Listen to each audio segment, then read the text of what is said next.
আজকের ভিডিওতে আমরা শিখব মুay থাইয়ের কিছু ভার্চুয়াল প্যাডওয়ার্ক। গত ভিডিওতে আমরা বক্সিং লেভেল 1 কভার করেছিলাম এবং আমি অবাক যে নতুন একটা চ্যানেলে এত সুন্দর রিয়াকশন কিভাবে আসতে পারে। শুরু করা যাক। এই ভিডিওটা শুরু করার আগে আমি অ্যাজিউম করে নিচ্ছি তুমি জ্যাব, ক্রস এবং হুক শিখে গেছো। যদি তুমি না জানো তাহলে ডেসক্রিপশনে আগের ভিডিও লিংক দিয়ে দেবো, গিয়ে চেক করে নেবে। সো আজকের ভিডিওতে আমরা ফার্স্ট টেকনিকে জ্যাব ক্রসের সাথে ডিফেন্স মেকানিজমকে স্ট্রং করব। লেটস সে আমি এখান থেকে ঢুকে জ্যাব ক্রস মারলাম, অপোনেন্ট আমাকে স্ট্রাইক করছে, আমি রেঞ্জ থেকে বেরাবো উইথ আ জ্যাব। এবার জরুরি নয় যে এই জ্যাবটা তাকে হিট করবে, এটা এরকমও হতে পারে জ্যাব ক্রস করলাম, আমি বেরোচ্ছি, আমার অপোনেন্ট ঢুকছে, জ্যাবটা ওর লেগে গেল। এটা এরকমও হতে পারে আমি জ্যাব ক্রস মারলাম এবং ও স্টেপ ইন করলো না, বাট ও একটা কাউন্টার করলো অ্যান্ড আমি এর সাথে বেরোলাম। আমার হিট ওর কাছে লাগলো না, বাট আমার ফেস ওর থেকে অনেকখানি দূরে, কারণ আমি আমার ডিফেন্স মেকানিজমকে উইথ আ জ্যাব আরও বেশি সিকিওর করেছি। আমি ব্রেকডাউন করে দেখিয়ে দিচ্ছি যাতে তোমাদের ফুটওয়ার্কে অসুবিধা না হয়। আমি এখান থেকে জ্যাব ক্রসে ঢুকেছি, আমি যখন রিট্রিট করব আমি আমার ব্যাক লেগকে আগে রেঞ্জের বাইরে নেব অ্যান্ড আমার ফরওয়ার্ড লেগ ব্যাক লেগকে ফলো করব। Okay, so 1 2 retreat with a jab. তো যে মোমেন্টে আমার এই পাটা সরলো আর এই পাটা যখন আমার আসবে তার সাথে আমি জ্যাবটাকে চালাবো। ওকে, শুরু করা যাক। আমরা টোটাল 10টা রিপিটেশন করব। প্রথম 5টা একদম স্লো, তারপরের 5টা একটু স্পিড বাড়িয়ে। 1 2 3 4 5, একটু স্পিডে করি, কাম অন।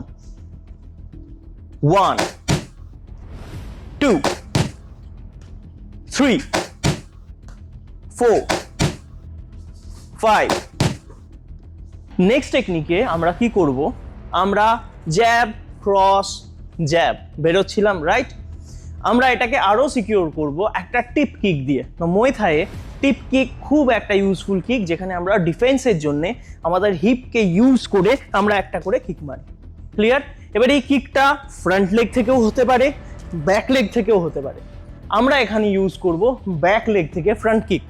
দেখাই, আমি এখানে ঢুকলাম, jab cross jab with a front kick. Okay, full এনার্জিতে করব। এখানে আছি পা পা পু।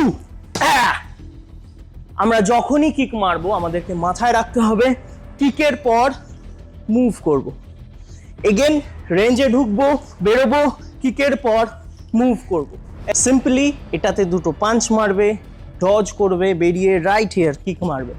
তোমার টার্গেট আমি যেন ছিটকে যাই, আমি যেন পিছিয়ে যাই, অপোনেন্ট যেন তোমার থেকে ডিস্টেন্স কভার না করতে পারে, রাইট? Come on. প্রথম 5টা স্লো, পরের 5টা একটু ফাস্ট। 1 2 3 4 5। না কিক হচ্ছে, বাট বেরানোর পর কিকের স্পিডটাকে আরেকটু বাড়াও, আর একটু স্পিডে অ্যাটাক করো এবং একটু পাওয়ারে অ্যাটাক করো, যাতে করে আমি আরেকটু দূরে ছিটকে পড়ি। রেডি? Come on. 1 2, গার্ড নামছে, গার্ড ঠিক করো। 3 4 5। Very nice. নেক্সট আমরা শিখবো আপার কাট। নাও আপার কাট একটা খুব ক্লোজ রেঞ্জ শট, ঠিক আছে? আমাকে বুঝতে হবে যে জ্যাবের জন্য আমার যে ডিস্টেন্স থাকে, আপার কাটে আমি তার হাফ ডিস্টেন্স থেকে ম্যাক্সিমাম ক্ষেত্রে আপার কাট মারি। ইয়েস, আপার কাটও লং রেঞ্জ হয়, বাট বিগিনার লেভেলে আমরা শর্ট রেঞ্জ আপার কাট এবং যেটা সবচেয়ে বেশি ফেমাস আপার কাট সেটাই শিখব। তো লেটস সে আপার কাট কীভাবে মারবো এবং কোথায় মারবো। অপোনেন্টের এই চিন হচ্ছে একটা সুইচ। ঠিক যেমন তুমি তোমার বাড়ির লাইট বোর্ডের মানে সুইচ বোর্ডের সুইচ টিপলে লাইট অফ হয়ে যায়, রাইট হিয়ার যদি একটা প্রপার পাঞ্চ পড়ে বড় থেকে বড় ফাইটারও নক আউট হয়ে যায়। এই চিনে আমাকে আপার কাট মারতে হবে। আমি ধরে নিচ্ছি এটা অপোনেন্টের চিন, রাইট? আমার চিনের প্যারালাল আছে, আমি এখানে আছি, আমি ডিরেক্ট এখান থেকে এরমভাবে মারবো না, তাতে করে আমার গার্ড নিজের খালি হয়ে যাবে। আমি যেদিকে যে হাতকে চালাবো হালকা সেদিকে লিন ব্যাক হব অল্প। এটা আমার সেন্টার লাইন আছে, আমি সামান্য লিন ব্যাক হলাম অ্যান্ড এখান থেকে আমার পা থেকে ড্রাইভ করে আমি পাঁচটা মারবো। আমি স্ট্যান্ডিং পজিশন দেখাচ্ছি, তার আগে আমি আপার বডি পজিশনটাকে একটু কারেক্ট করে নিই। সো এখানে হালকা সুইং অ্যান্ড এখান থেকে ডিরেক্ট অ্যানাদার হ্যান্ড গার্ডে আছে, ফুল ফোর্স জেনারেট করব এবং পাওয়ারটাকে একদম চিনে মারবো।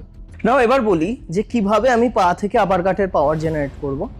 আমি যখনই কোনো আপার কাট থ্রো করব আমাকে পাকে টুইস্ট করতে হবে অর স্টেপ ইন করতে হবে। যেটাই করি, যদি আমি স্টেপ ইনও করি আমার পা কিন্তু টুইস্ট হবে, কারণ এই টুইস্টিংয়ের মধ্যেই আমার হিপ কিন্তু এঙ্গেজ হবে। সো আমি বডি ওয়েটকে হালকা শিফট করলাম, না আমার পাকে দেখবে। ওকে, আমি বডি ওয়েট শিফট করলাম, পা থেকে পাওয়ার জেনারেট অ্যান্ড পায়ের অ্যাঙ্গেল যেই চেঞ্জ হচ্ছে অটোমেটিক্যালি আমার শোল্ডারের অ্যাঙ্গেল কিন্তু ওর চিনের দিকে রেডি হয়ে গেছে। সো ইটস লাইক ওয়ান, যখনই মারবো মারার পর এগেন আমি গার্ডে ফিরে আসবো। ওয়ান, যদি আমি এ পায়ে মারি সেম, আমি একটু এ সাইডে হিলবো অ্যান্ড এখান থেকে এগেন টু। মনে রাখতে হবে পাঞ্চ মেরে এরম হাত নামিয়ে দেওয়ার কোনো মানে হয় না। Punch and guard, punch and guard. No, uppercut আমরা এই প্যাডটাতে করব, ঠিক আছে? আমি প্যাডকে চিনের কাছাকাছি রাখবো এবং তোমার আপার কাট চিনে স্ট্রাইক হবে। যখন আপার কাট স্ট্রাইক হবে আমি হালকা একটা রিভার্স পাওয়ার দেবো, যাতে করে তুমি নিউটনের থার্ড লটা প্র্যাকটিক্যালি শিখতে পারো। আমরা জানি যে কোনো বস্তুতে যদি আমরা পাওয়ারফুল শট মারি তাহলে কিন্তু আমাদের বডিতেও রিভার্স একটা জার্কিং আসে। শুরু করা যাক, চলো। মনে রাখতে হবে পাঞ্চ করে গার্ডে নেবে, যা যা নিয়ম বলেছি সেগুলোকে ফলো করে করবে। Come on, ready? 1 2 3 4 5 6 7 8 9 10। গত 13-14 বছর ধরে আমি মার্শাল আর্ট প্র্যাকটিস করছি এবং এই রিসেন্ট কিছুদিন হলো যে আমি সোশ্যাল মিডিয়ায় এতটা অ্যাভেলেবেল আছি কনসিস্টেন্টলি। সো তোমরা যদি আমার ভিডিওকে পছন্দ করো তো লাইক করো, কমেন্ট করো অ্যান্ড কমিউনিকেট করো আমার সাথে। এই যে নিচে নাম্বারটা দেওয়া আছে এখানে তোমরা হাই পাঠাও অ্যান্ড তোমরা হতে পারো আমার হোয়াটসঅ্যাপ কমিউনিটির একটা পার্ট, যেখানে আমরা ডেইলি বেসিসে আলোচনা করি, কিউএনএ করি, কালচার করি, মার্শাল আর্টস এবং ওয়ারফেয়ার সিস্টেমকে। অ্যান্ড এই গ্রুপে maximum activity free of cost হয়। সো তোমরা এখানে জয়েন করে নিজেদের জার্নিকে আরও উপরে নিয়ে যেতে পারো। সো দেখা হচ্ছে নেক্সট ভিডিওতে অ্যান্ড কমেন্টে জানাও ভিডিওটা কেমন লাগলো।